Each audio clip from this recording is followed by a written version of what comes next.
Welcome back to the channel, everyone. Thanks for tuning into another video. I know that it has been way too long, and I want to apologize first and foremost because it's definitely not coming out as fast as what I wanted them to. So I definitely wanted to make some progress videos here for you guys. I was able to find some time this weekend to get some work done on the Camaro, which is great because the garage is slammed full of parts.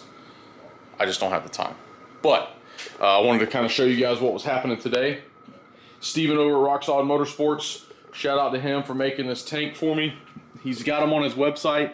This is a little bit smaller than I think his like standard tank, but I think he told me he was looking to get some of these smaller tanks put on for, you know, guys like me or whatever, a little slower guys that doesn't necessarily need the one that's made for like 3 gallons transmission cooler.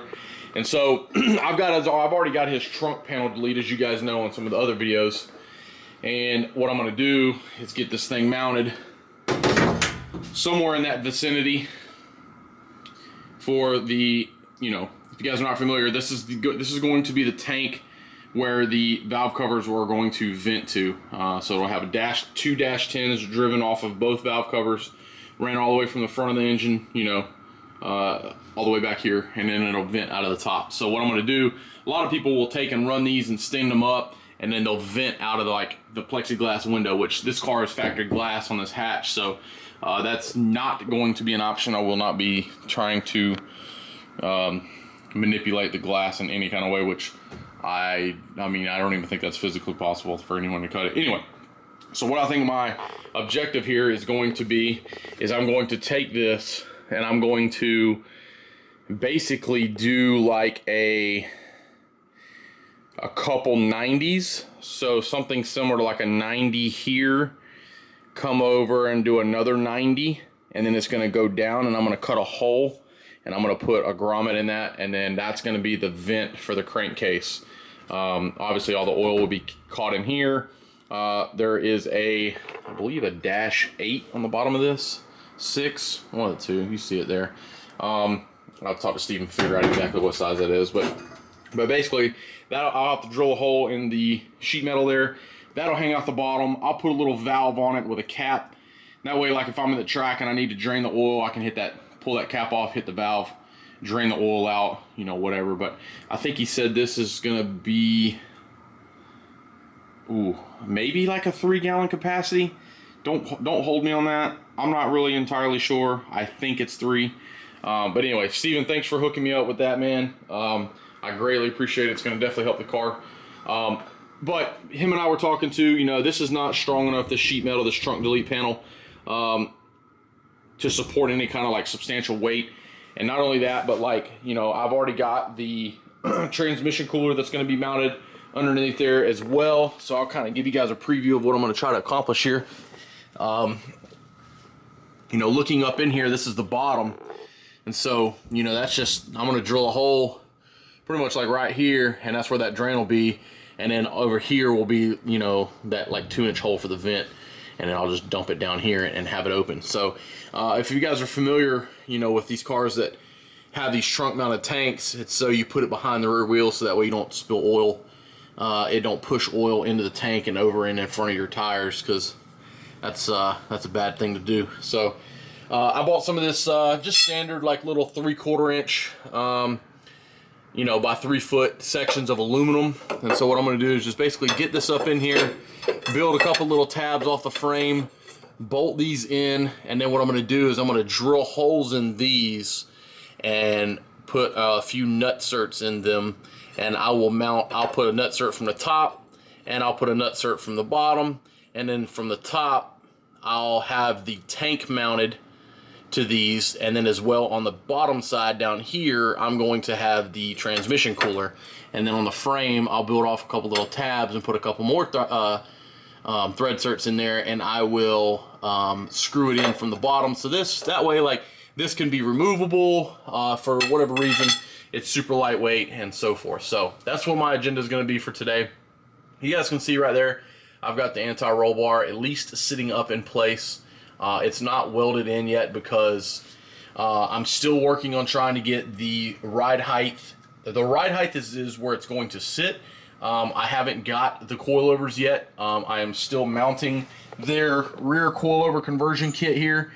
This is made to accept like a coilover bottom, bearing bottom, and it basically sits into the factory location on these F bodies. And so, like, you know, it's gonna be kind of hard for me to hold this camera, but basically, you know, these will bolt in the stock bottom shock location, and then it'll set up accept a coilover bearing mount on the bottom. Same thing for the top. It's already in place. You can't really see it. But once I get that, I need to get the overall measurement for the shock length, for the coilover length, and get to Viking and get that ordered. Same thing for the front. So, but there you go. Don't drag me. So, that's that, guys. That's going to be the agenda for today. Man, there's a lot been going on around here. I haven't had a lot of time to put in the Camaro just because of work's been extremely busy. I come home, my shit's breaking left and right. Damn lawnmower, damn truck, big booty Judy Dooley's gone. I ended up getting tired of just putting in crazy amount of money and time and effort into that thing, and then you know, at the end of the day, it's an older truck that I'm pouring money into. So I upgraded / downgraded. I don't really know how to explain that. I went to a new ride. So as you guys can see here, I went and picked up a new 2021 GMC Sierra with the new 3-liter Duramax. So it's a 1500 crew cab, full drive AT4, and there you go, old Duramax and a half ton. So pretty much just, you know, I wanted to be able to get back into maybe something a little bit more dailyable, better get on the gas mileage, obviously a lot smoother. You know, these things towing, the GM factory towing rating is like, you know, 9,000 pounds or so, give a few, take a few hundred. So I mean, like, you know, the weight of the Camaro on my open car deck trailer, even if I eventually end up pulling the trigger and getting like an enclosed trailer, like, you know, you're not going to really be anywhere near that, even with a half ton. So I thought, you know, I don't own some sort of construction business, so I don't need to necessarily have like a 3/4 ton or a 1 ton truck where I'm pulling 20 or 30,000 pounds. It's just not needed. So I kind of just readjusted what was going to happen with that, and I pulled the trigger on these one of these new 1500s. So we'll see how it does. Still got the M3, about to put that up for sale. So if you know anybody that's looking for a 2011 E90 M3, let me know. She's going to be available here real soon. But basically, back to the Camaro, man, guys. I've put in some small amount of time into the car, probably since the last video. I finally got the fuel cell mounted. It's in place. The new K-member and steering rack is in place. Not completely yet. I'm still building the steering column shaft. You guys can see that. I'm still going to get that welded up. The new mechanical fuel pump is in place. Let's see, motor plates. You guys probably last seen it with motor mounts. So I got the motor plates in. I got a few other things over here mounted. I got the boost control and the transmission dipstick mounted, and the manual brake conversions done. I've got the finally, and I know this is backwards, so don't bash me on this. I just threw these up here just to see how they fit. But this upper mount is from Midwest Chassis. It's their adjustable controller. You know, basically it's made for, like you see here, it's got the mount for a bearing style coilover instead of like your traditional bolt that goes through. And then it's adjustable. So as you guys can see here, it's got 2 holes up in here for mounting positions. And so yeah, I bought these, and I got Racecraft's upper control arms. Like I said, I know they're backwards, guys. Just don't bash me for that. I'm gonna flip them around. They're gonna be installed correctly, obviously. And you know, Racecraft's K-member put in place. Pinto manual rack with the bump steer kit and stuff from Racecraft. So that's all getting done. I've just got the loaders in today. I just kind of unpackaged them just to kind of see like what I'm working with here. These things are super sweet. I had no idea that these things were freaking 2-piece. Like, I think that's trippy. So I mean, this is gonna bolt on the car, something similar to that right there, guys. It's kind of wild. That right there bolts together.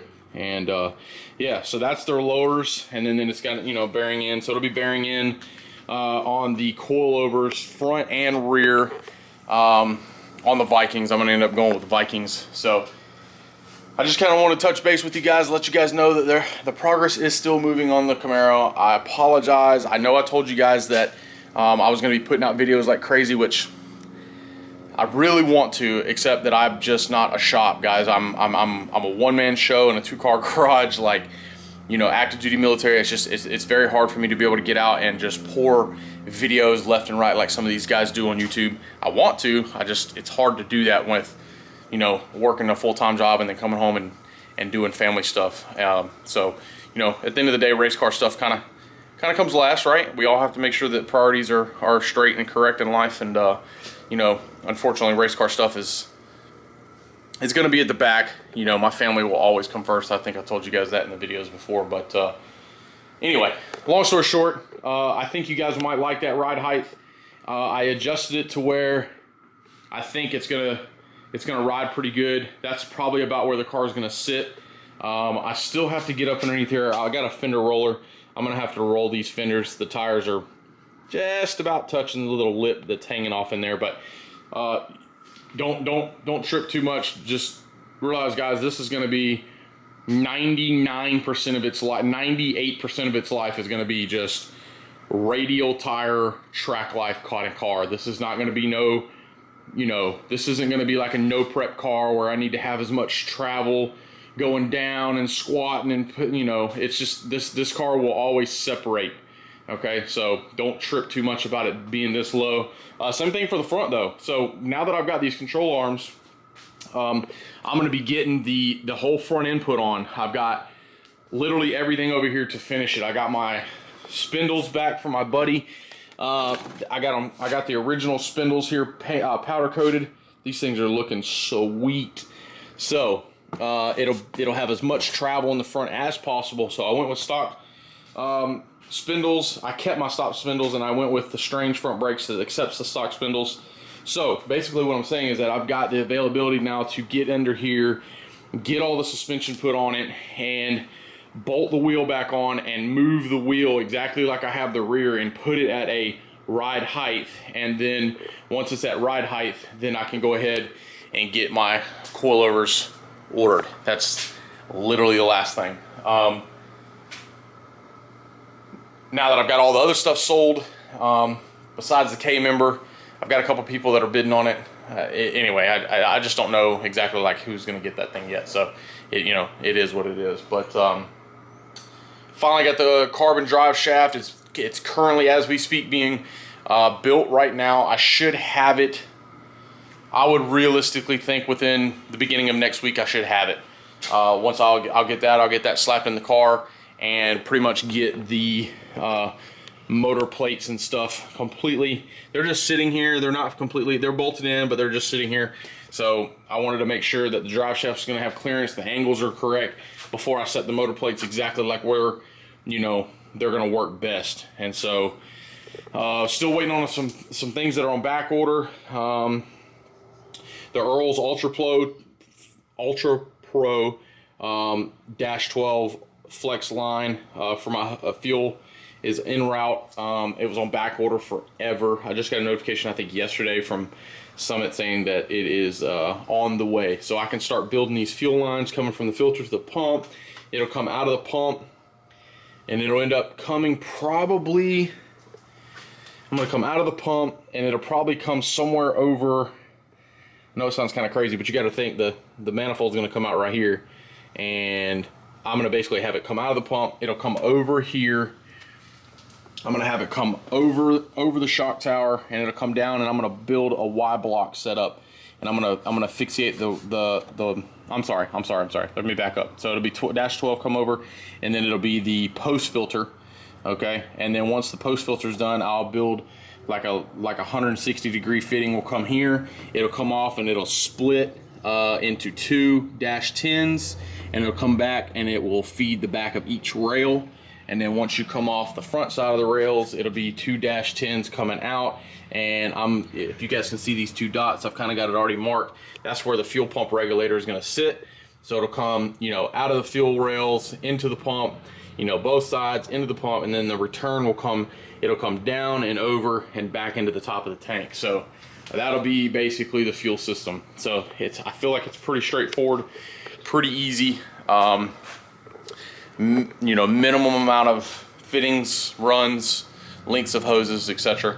I'm still waiting on getting the fuel rails back from 417 Motorsports. They had to custom build a set that will work on the Victor, the Super Victor intake with my billet atomizer injectors. So literally any day now they should be showing up. I called them last week to get an update on those, and he said that they were pretty much going to be in the machine that week. So I should literally, they might show up tomorrow. I don't know. So, oh,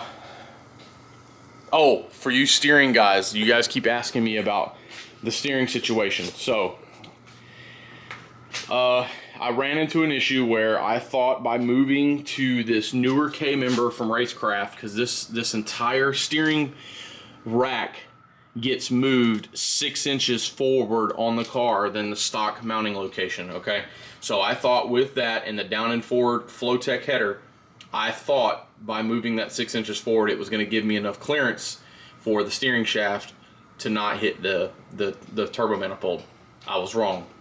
I got it on there, it does not fit, and so what I've done is I have reached out to a local guy here that does extremely nice welding. Like, I'll make a video and I'll put his information in the link in another video, but it's amazing work that he does. So I just literally dropped that off to him today, and basically I told him a route that I want one of the primaries that is hitting the steering shaft. I've got him, I'm gonna have him cut that and then completely reroute that primary for that cylinder, in which that will allow me to open up the room that I need for the steering shaft without getting all crazy and bending it and denting it and craving it in like a lot of people probably would do. I didn't want to do that. I figured I would just do this right. The build is flawless at this point, so I didn't necessarily feel like I needed to do that. So that is how that's going to go down. As far as the interior is concerned, I haven't really made too much headway. The seat is mounted with the Racecraft brackets. I still have to get their universal mounting location back here welded onto the cage and get the harnesses all bolted in. I've got the parachute completely, the cable is routed. You guys might be able to see it down through there if it'll focus. There you go. And so it runs back, and I got it all, and you can just see it kind of running by the battery there. It runs out to the parachute. It's all cut. I ran with Motion Raceworks' little parachute cable bracket right here that you guys can see, and sweet guys, I trimmed it. She's ready to go. Literally, you go in there right now and pull the handle and she's good to go. You guys can see maybe I got some of the wiring. There's little surface rust on these cheap brackets. It's kind of crazy. I know this is not necessarily like a racing battery, guys. I know they weigh like 9,000 pounds, but it's what I've had laying around the garage for a little while. They're decent batteries. They're just extremely heavy. They're not ideal, but I just went on Amazon and bought one of these brackets that are made specifically for these batteries, and then got it all bolted in, and you know, it's there, it's fixed. And then I started doing some of the wiring. Got a solid state for the Mercy cutoff switch right here. These things are pretty sweet. RaceWire Solutions, they have these. And so some of the wiring has ran all the way up. I haven't got that far. And then, like I said, the Holley wiring, this is for the ECU, the power directly. Just like Devin Vanderhoof says, right? Like, make sure that shit goes straight to the battery. He says it like 9,000 times on his videos. Make sure you guys go to the battery, So anyway, guys, I don't want to keep talking. I know I talk you guys' ear off on every freaking video. I am going to get back here and get this stuff tabbed up, drilled, you know, thread started and put in place, and get this tank mounted. And okay, so here's a little update. Pretty much got all holes drilled. One for the drain. And kind of want to show you guys, see the mounting holes there. What I was talking about with the pieces, you can kind of see if you look up there how that bar goes across. That's how I'm pretty much doing it. But I wanted to show you guys that the one aluminum bar I just got done drilling and putting the nut certs in it. you guys can kind of see how that's going to go down with this this nutsert tool. So just drill the holes perfectly for the nutserts, which are right here. They're just like a little M8 bolt, and yeah, so it's pretty straightforward, pretty simple. I don't know if you guys will be able to see down in there. It probably won't focus enough for you. It squishes the nutsert into like a mushroom deal. Anyway, so they're there, and so I'll get that underneath the the car, and put the bolts in it, and at least that'll be up in place. And then once I get it up in place, I can take and weld the tabs, the support tabs underneath it to the frame. And then I'll do that same thing to the bottom side of this, right? Because this will be the bottom side towards the ground. And I'll mark where the transmission cooler is going to mount to this, drill the hole, and then from underneath the car I'll do the same thing and drill holes on this side depending on where the transmission mount's going to mount, and then I'll mount the same thing. So that's how that's going to happen. And then I wanted to put a shout out to a guy that I met on Facebook for helping me out with this timing cover setup when moving to a mechanical fuel pump.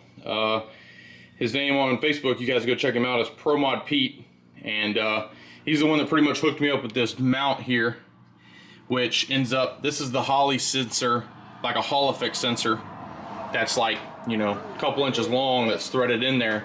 And then I've got the factory LS timing cover, timing gear on the cam, so it should, based off of how far away you get it, and you got to get it set. I haven't got it completely set, I've just got it ran down in there. I think the Hall effect sensor says something like maybe 40 thousandths is max. Anyway, in the instructions when you buy the sensor, it's in there, and that's pretty much be that. So sorry about the noise in the background here. I got Mr. Hogan. Hey, you want to say hello? Hello. All right, so he's out here riding his tractor and helping me out today. So, oh, and another thing is, I have gotten back for a test fit mock-up on the modified Flowtech header. So as you guys can see, when this is up in place now, if I could get this off here, I'll show you exactly what I'm talking about. So this being all the way up in place now and in line with the steering, you can see up in there you've got some gaps. Now, let's see if I can get it to focus for you guys. There you go, that's kind of a good picture. So that's pretty much how it's going to be ran now. All he did, for you guys that are interested in it, that's hit me up, this intake runner, okay, used to go to this outlet. And then this one used to go to this one. So all he did was chop it here, obviously chop it up here, and then flipped them and rerouted them differently to give me the clearance that I need for the steering shaft to come up in here. So you guys can see it's close, but as long as it's not touching, that's the biggest concern. So that is how I have got that corrected. I know it's kind of a lot of work. It is what it is. That was the easiest way to go through and get that corrected without doing something crazy with the steering rack and all that crazy crap. So anyway, that's that, guys. I want to kind of give you guys a mid-project update on that. Shout out to ProMod Pete on Facebook for helping me out with that timing situation, which obviously the motor has not been fired yet. I know that, but I'm pretty sure I'm going to get it ironed out. And then the guys over at, oh man, he's going to probably kick my butt for that. Oh, what was the name of their shop that hooked me up with all of this? Anyway, I'll have to add that in the comments below, because I can't remember who I got it from. It was oh man, like alcohol something. Anyway, guys, I'll put it in the comments below. I apologize for not remembering his name, but he's the one that hooked me up with that timing cover and fuel pump, mechanical fuel pump and setup. And man, I feel bad for not remembering his name. Anyway, I'll get this all done up, and I'll show you guys exactly kind of what I was talking about with getting it mounted, and you guys will be able to see the finished product. Alrighty folks, so there it is, finished product. Top side, Steven at Rock Solid Motorsports, this tank is mounted. And then down below, so you guys can kind of see. There's the setup. This is the grommet coming through from the battery. There's the drain. I'll get a like a little ball valve to put on that, but transmission cooler is mounted underneath with all grade 8 hardware and stainless nut certs. Don't look at my welds. My welds are absolutely atrocious. My welder didn't really cooperate with me earlier, but basically, guys, this whole thing is now going to be completely removable if I want it to be, with the exception of those tabs. So that's how I wanted to run it. So once I get everything plumbed and wired, all this stuff will be up neat. You know, the hoses will come through, and I'll get it all clean, and then I'll pull everything back down, and I'm gonna get it in here and shoot some paint. But obviously I've got to get the anti-roll bar fabbed up as well. Let me turn this light off for you guys. And once that's all welded up too, you know, that's some more stuff that's got to get done, but it's come along. So I wanted to show you guys the finished product, and that way you guys, you know, you guys could take and follow along if you guys have your own tank, or gives you an idea of how I did it. It's definitely strong enough. You guys might be able to see it here. Let's see. I mean, I'm not gonna like yank on this because everything in here is aluminum except for the sheet metal, but I mean, like, it's pretty freaking strong. You can see it moving, just wiggling just a little bit, but I mean, that's like grabbing it. So anyway, that's that, guys. I want to make sure I made that video for you guys, give everyone an update that I am still working on the Camaro. It's just not necessarily going as fast as what I was assuming it would be, and I am sorry for that, but I will continue to try. Make sure you guys hit that subscribe if you're not. I'm very close to 1K subscribers. Thank you guys very much. I'm striving to do more. I'm loving this YouTube thing. I just got to be able to get on it full time, and I will do that in the future, I promise. So make sure you smash that like, and catch me on the next video, guys. Thank you very much. See ya.